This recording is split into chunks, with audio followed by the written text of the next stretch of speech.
Good day, everyone. Good day to our professor, Engineer Jean Marasigan. So here's the proposed project, which is a bungalow house. And here's my colleagues, Hapri Gieb, Joseph De Guzman, John Russell Balubal, and me, Yuri Angeles. And this is the location of the project or the vicinity map. It is on Batangas City, Barangay San Mariano, San Pascual, Batangas. And it is near at Co-op Mart and San Mariano Hall. And this is the two-point perspective of the bungalow house. And that's the site development plan. We have a land area 168 square meters, and the project area or the house area is 90 square meters. And the floor plan, we have garage, porch, and we have three bedrooms, a master's bedroom, bedroom 1, bedroom 2, and 2 TNB, and kitchen, and also the dining.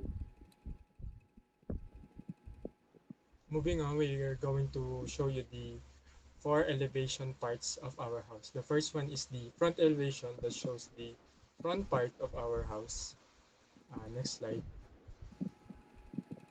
Rear elevation will show us the back side of our proposed bungalow house.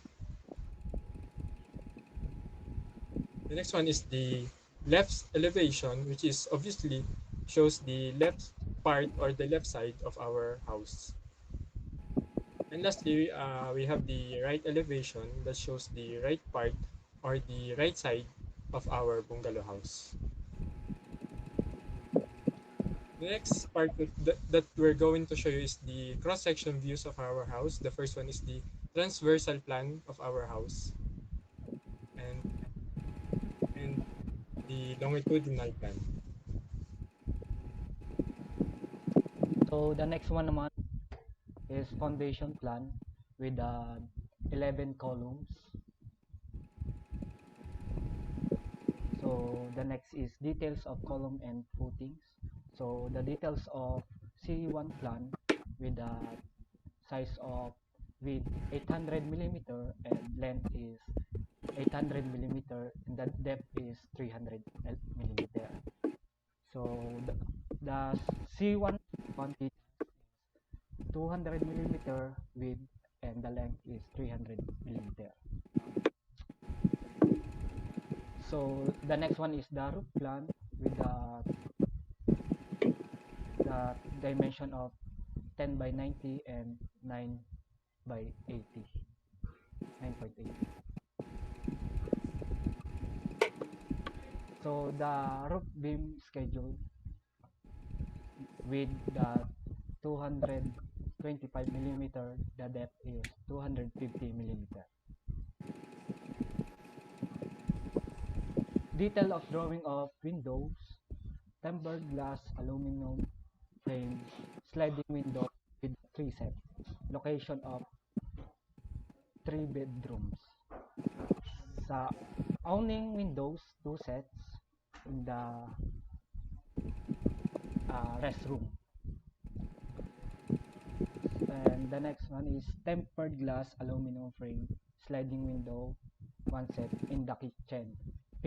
Picture window, 2 sets in the bedroom, 1 and living room.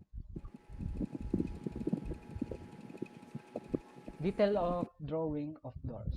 So Terra wood panel door, 2 set in the living room and tempered glass PVC door, 2 sets in restroom.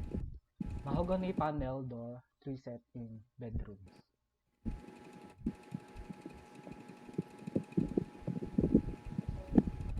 Now let's move on bills of materials and cost estimate for windows and doors.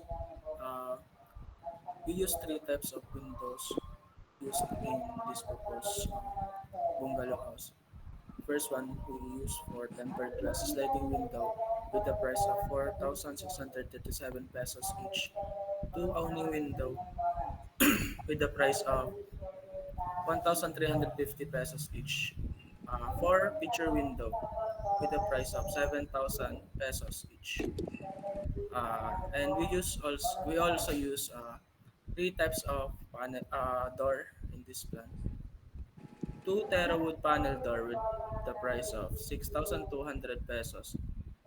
Two tempered glass PVC door for our TNB or toilet and bath with the price of 1,833, and three mahogany panel doors for our bedrooms with the cost of 4,800 pesos each, with a total price of 79,714 pesos.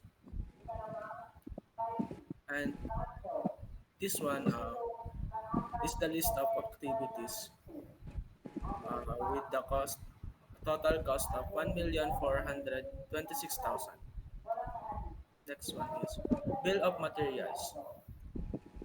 This shows the materials used in this proposed bungalow house with a total price of 237,500 pesos.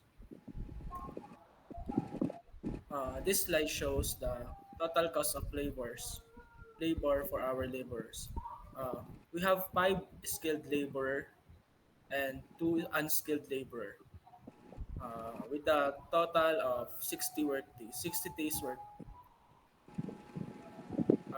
The skilled labor cost 1,000 pesos rate per day, and the unskilled cost 500 pesos rate per day.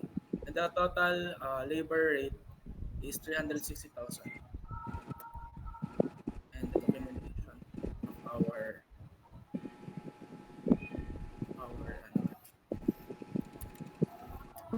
the estimated price of this bungalow house estimated is 2,103,214 pesos. That's all. Thank you. And that's all for the reporting. Once again, I am Yuri Angeles, and my colleagues are Humphrey Gibb, John Russell Balubal, and Joseph Dominic de Guzman. Thank you po. Thank you.